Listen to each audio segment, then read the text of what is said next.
আসসালামু আলাইকুম রহমতুল্লাহি ওয়া বারাকাতুহু। নিশ্চয়ই সকল বন্ধুরা ভালো আছেন, সুস্থ আছেন। আমি আপনাদের দয়ালুর শেষ মেহেরবানিতে খুব ভালো আছি।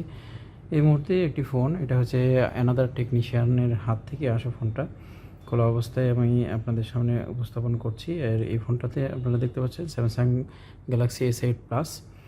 এই ফোনটাতে আমরা দেখতে পাচ্ছি যে আমাদের লজিক এখানে কাজ করা হয়েছে বেশ কিছু, আর সে কাজের কিছু নমুনা আপনারা দেখতে পাচ্ছেন যে এখানে আমাদের পেস্ট শোল্ডারিং পেস্ট ভরে আছে এবং এই লজিক চেঞ্জ করে দেখা হয়েছে। তবুও আমাদের চার্জিং ইস্যুটা রয়ে গেছে।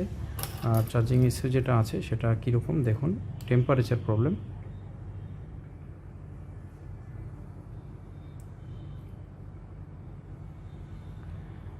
দেখতে পাচ্ছেন যে টেম্পারেচার টু লো, এখানে পার্সেন্টেজ আসছে, আবার টেম্পারেচার, আবার পার্সেন্টেজ, আবার টেম্পারেচার। তো আমি S7 তারপরে হচ্ছে S6 এজ এই ধরনের যেগুলো সেট আছে সেগুলোর বেশ কিছু এই ধরনের কাজ দিয়েছিলাম। এবার আজকে আমরা S8 প্লাসের এই সমস্যাটা কোথা থেকে হতে পারে সে বিষয়টি দেখানোর চেষ্টা করব। এখানে কিছু ভুল ভ্রান্তি আছে, সেই ভুল ভ্রান্তিগুলোকে আমরা বাইপাস করেই আমরা কাজগুলো করব। এবং তার আগে আমরা ডায়াগ্রামের কিছু সমন্বয় আছে এবং এর চার্জিং ওয়েজগুলোকে আমরা একটু ভালোভাবে দেখে নিই। বন্ধুরা, এই মুহূর্তে আমরা দেখতে পাচ্ছি আমাদের কম্পিউটার স্ক্রিনে আমাদের ডায়াগ্রামের একটি প্রতিছবি। আর এখানে পিবিএ বটম সাইড দেখতে পাচ্ছি আমরা। বটম সাইডের আমরা এখানে যে ওয়্যারলেস অ্যান্টিনা আছে, ওয়্যারলেস অ্যান্টিনার যে কানেক্টিভিটিগুলো আমরা এখানে দেখতে পাচ্ছি। আর এটার নাম্বার দেওয়া আছে ANT 7006, 7006, 7007, 7008, 7009, 7010, 7011, 7012। আর এটাকে সাধারণত NFC, WPC অথবা MST অ্যান্টেনা কন্ট্যাক্ট বলা হয়ে থাকে। তো এখানে আপনারা যেই কানেক্টরটা দেখছেন, কানেক্টরের মধ্যে আমরা এখানে দুইটি যে কানেক্টিভিটি পাচ্ছি, এটাই হচ্ছে আমাদের থার্মিস্টারের ওয়েজ। এক সাইড গ্রাউন্ড আছে, এক সাইড পজিটিভ রয়েছে। তো আসলে আমরা চার্জিং সার্কিট থেকে আমরা একটু দেখানোর চেষ্টা করব এটা কিভাবে কাজ করছে। এখানে আমরা একটা চার্জিং সার্কিট দেখানোর চেষ্টা করছি, যেখানে আমরা দেখতে পাচ্ছি যে ইনপুট ভোল্টেজ ডিসি ভোল্ট এখানে ঢোকানো হচ্ছে। ডিসি ভোল্ট ঢোকানোর ওয়েজে আমরা একটা রেজিস্টার দেখতে পাচ্ছি। এই রেজিস্টার থেকে আমরা ভোল্টেজটা ঢোকার পরে আমরা সরাসরি দেখতে পাচ্ছি আরও একটি রেজিস্টার এবং এখানে মাইক্রো কন্ট্রোলারে ভোল্টেজটা প্রদান করা হচ্ছে। এই ওয়েজের সঙ্গে আমরা অপর সাইডে দেখতে পাচ্ছি একটা NTC বসানো আছে, একটা ক্যাপাসিটার, আরও একটি ক্যাপাসিটার। রেজিস্টারের আগে একটি ক্যাপাসিটার, পরে একটি ক্যাপাসিটার বসানো আছে। দুটি ক্যাপাসিটার এখানে আমাদেরকে ফিল্টারিং করতেছে। আর এখানে NTC থার্মিস্টার ব্যবহার করা হয়েছে, যার এক সাইডে গ্রাউন্ড। এখানে আমরা NTC এবং ক্যাপাসিটার উভয় কম্পোনেন্টের এক সাইডে যেটা এটা দেখতে পাচ্ছি, এটা হচ্ছে আমাদের নেগেটিভ বা গ্রাউন্ডের সাইড। এখান থেকে যে ভোল্টেজটা ঢুকছে, এই ভোল্টেজটা ঢোকার সময় সঠিক টেম্পারেচার যদি কখনো বিঘ্নিত হয়, অতিরিক্ত টেম্পারেচার বা হিট এখান থেকে ঢোকার চেষ্টা করে, তখনই আমাদের যে NTC আছে, NTC সাধারণত তার ওহমটা কমাতে থাকবে। ওহম যখন কমাতে থাকবে তখন আমাদের গ্রাউন্ডটা আস্তে আস্তে পজিটিভ লাইনকে টাচ করতে থাকবে এবং সেই সময় আমাদের চার্জিং প্রবলেম হবে। এবং এখানে যখন আমরা NTCটা আমাদের যে ফোনটা আমরা কাজ করছি S8 প্লাস, NTC যদি এখানে অনুপস্থিত থেকে থাকে তবুও কিন্তু আমাদের টেম্পারেচার প্রবলেম দেখ। এখন আমরা দেখে নিব যে আমাদের মোবাইল ফোন বা ট্যাবলেট PC বা ইলেকট্রনিক্স যেসব ডিভাইস রয়েছে সেগুলো নিয়ে, মোবাইল ফোন জাতীয় যেসব ডিভাইস আছে সেখানে আমাদের কোন কোন সেক্টরে সাধারণত NTC বা PTC বা থার্মিস্টারের ব্যবহার করা হয়ে থাকে। আমরা দেখতে পাচ্ছি যে LCD OS, এটা হচ্ছে touch screen OS, data interface, speaker. তো এই ওয়েজগুলোর মধ্যে আমরা দেখতে পাচ্ছি যে আমাদের ব্লুটুথ ওয়েজের সঙ্গে একটা থার্মিস্টারের ব্যবহার হয়েছে। পাওয়ার অ্যাম্পলিফায়ার মডিউল যেখানে আছে সেখানে আমরা একটা NTC দেখতে পাচ্ছি এবং CPUর পাশে একটা NTC দেখতে পাচ্ছি, পাওয়ার ম্যানেজমেন্টের পাশে একটা NTC দেখতে পাচ্ছি এবং এখানে আমরা ভাইব্রেটর ওয়েজ যেখানে দেখতে পাচ্ছেন স্পিকার, ফ্রন্ট ক্যামেরা।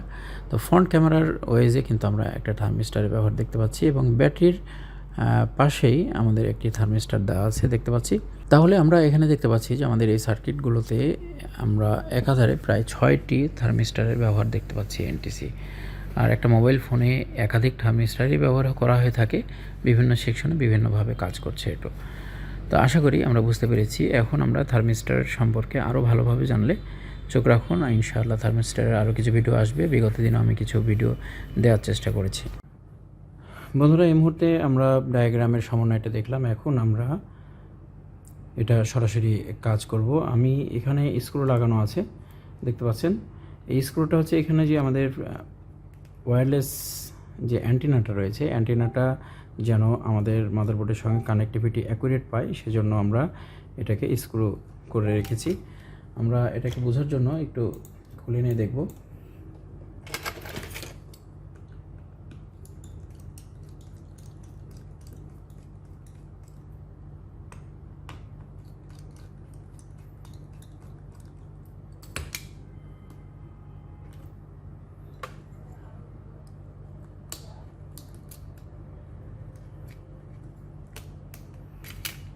এই হলো অবস্থা। আর অ্যান্টেনার পিছনে আমরা দেখতে পাচ্ছি এখানে 4 আর 3 7টা পিন রয়েছে।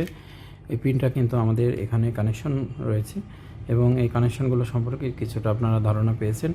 যদি আমাদের ওয়্যারলেসটা এখানে কানেক্টিভিটি না পায়, তবুও আমাদের চার্জিং ইস্যু থাকবে এবং চার্জিংয়ে এই প্রবলেমটা আমাদের থাকবেই। যার কারণে আমাদের এটা 100% কানেকশন থাকতে হবে এবং এখানে ফ্লেক্সের যদি কোনো ধরনের ক্ষতিগ্রস্ত হয়, তবুও কিন্তু আমাদের সমস্যা হবে। এই হচ্ছে বিষয়। কিন্তু সমাধানটা আমরা এই মুহূর্তে দেখব। মূলত থার্মাল রেজিস্টরের কারণে আমাদের এই প্রবলেমটা হয়।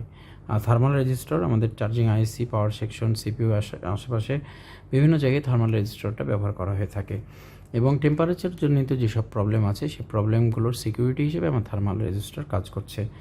থার্মাল রেজিস্টরের অধিকাংশ ক্ষেত্রে এক সাইডে গ্রাউন্ডের সমন্বয় থাকে। তো এখানে আমরা থার্মাল রেজিস্টরটা পেয়ে যাব হচ্ছে আমাদের এই অ্যান্টিনাতে। এই অ্যান্টিনা দেখুন, এখানে এই ফোনগুলো কাজ করতে গিয়ে অনেক সময় এখানে যে অংশটা রয়েছে, এই অংশটা ভুলক্রমে অনেক সময় এর নিচে চলে যায়। নিচে চলে যেয়ে তখন ফিটিং করতে যায়, তখনই কিন্তু আমাদের এই রেজিস্টরটা ক্ষতিগ্রস্ত হয়। তো এখানে কিন্তু সাধারণত হাতই দেওয়া হয়নি, এখানে রেজিস্টরটা আছে।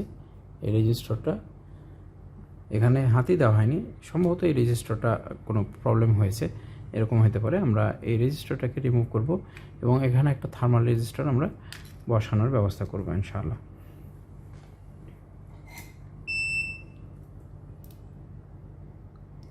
এখানে আমাদের পেস্টিং রয়েছে। এই রেজিস্টরটাকে সঠিকভাবে ধরে রাখার জন্য পেস্টিংগুলোকে সরিয়ে আমরা রেজিস্টরটাকে এখান থেকে সরিয়ে নেব।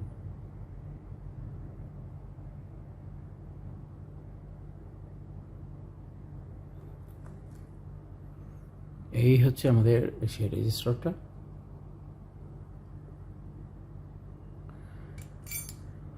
আমরা এখানে একটা থার্মাল রেজিস্টার ব্যবহার করব। থার্মাল রেজিস্টারটা আমরা দেখব যে আমাদের থার্মাল রেজিস্টার আমি অলরেডি আমার কাছে আছে, আমি এগুলো কিছুটা সংরক্ষণেই রাখি।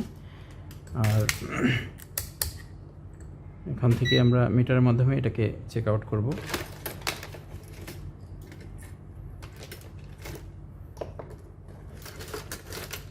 থার্মাল রেজিস্টার সম্পর্কে আমি অনেকগুলো ভিডিও দিয়েছি, যেখানে এনটিসি পিটিসি নামে আমাদের কিছু ভিডিও আছে, ভিডিওগুলোকে একটু দেখে আসতে পারেন। আপনাদের সুবিধার্থে এটা অনেক কার্যকরী ভূমিকা পালন করবে। আচ্ছা, এই মুহূর্তে আমরা এটা কন্টিনিউটি নিব, সরি, ওহম রেঞ্জ।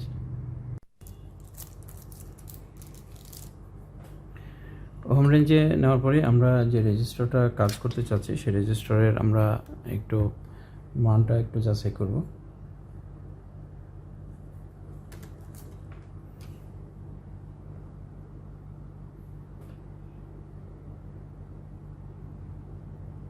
রেজিস্টারটা আপনারা দেখতে পাচ্ছেন।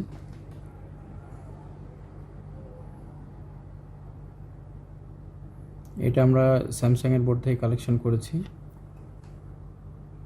এমআই এর বোর্ডেও পেয়ে যাবেন আপনারা এই রেজিস্টারগুলো। শুধু মানটা একটু চেক করার জন্য আমি এখানে ধরলাম, দেখুন।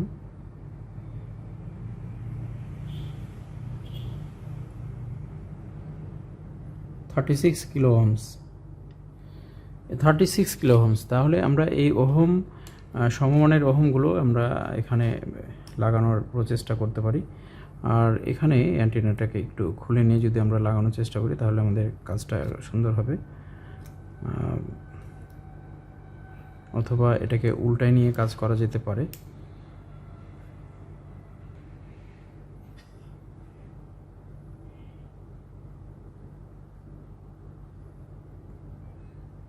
এই জায়গায় আমাদের থার্মালটা ছিল।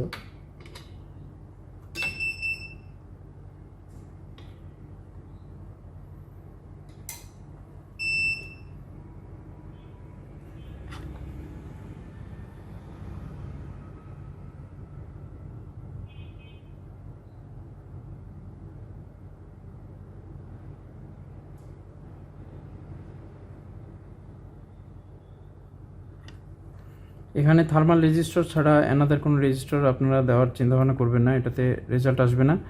মনে হতে পারে যে রেজিস্টার আমরা 36 কিলো ওহমস বা 40 কিলো ওহমসের একটা রেজিস্টার দিলে হবে, বাস্তবতা কিন্তু এরকম নয়।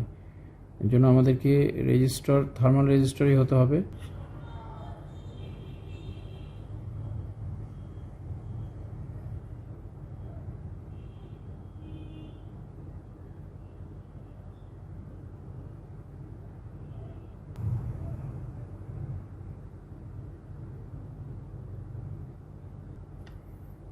হ্যাঁ, এখন পারফেক্টভাবে লেগেছে।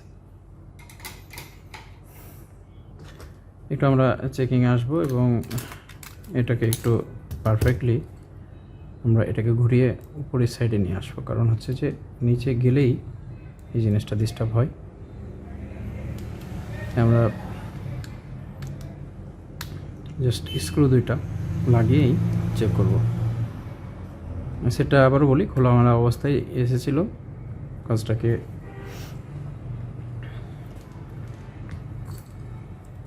বোঝার জন্য আমরা এটাকে খুলে চেক করছি।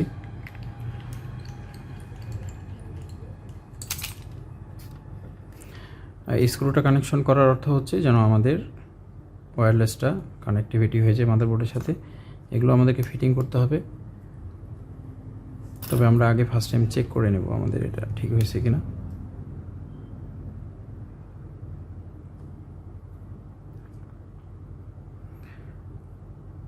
আলহামদুলিল্লাহ, পার্সেন্টেজ চলে আসছে, আল্লাহর শুকরিয়া। এই কাজটি আমি একাধিকবার করেছি, আর এই সমস্যাটা আমাদের বেস থেকেও আসে, এটা সত্য। কারণ হচ্ছে যে আমাদের এই যে চার্জিং সকেট আছে, যেটাকে আমরা বলি আইএফ কানেক্টরের যে আইডি লাইনগুলো আছে, আইডি লাইনগুলো মিসিং হলে কিন্তু আমাদের চার্জিংয়ের স্পিড থাকে না, এটা মাথায় রাখতে হবে। এবং এই চার্জিংয়ের আইডি লাইন এবং অ্যানাদার কিছু ডাটা লাইন আছে যেগুলোর সঙ্গে আমাদের ভ্যারিস্টারের সমন্বয় থাকে। ভ্যারিস্টার ফল্ট হলে, লিকেজ হলে কিন্তু আমাদের এই টেম্পারেচার প্রবলেম আসতে পারে।